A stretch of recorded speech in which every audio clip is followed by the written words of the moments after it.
YouTube is one of the best apps that you can download for your TV. Well, in today's tech video, I'm going to show you 3 different ways of how to install YouTube on your Westinghouse Smart TV.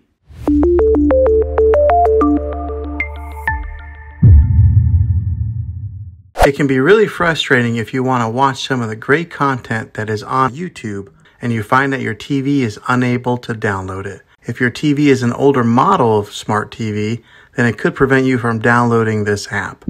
So the way that I'm going to show you how to install YouTube will be able to work on any model of TV on any year of TV. You just have to have an HDMI port on your TV to plug into. I recommend getting a Roku stick or an Amazon Fire Stick. Both of these media streaming players have the capability of download YouTube. You then use a Roku or Fire Stick as your main streaming player, which bypasses the operating system on your TV. If you want to spend a little more and get a more robust device that gives you a few more options, then take a look at the Apple TV 4K. All these devices plug into the HDMI port on your TV, no matter how old it is, no matter what model it is. I've had great luck with all these streaming players, and I'll put links in the description down below of where you can get one of them. Well, hopefully this video was helpful for you. If it was, go ahead and click a thumbs up on it. Go ahead and subscribe to my channel. I make tech videos all the time, and I would love to have you back in the next one. Take care.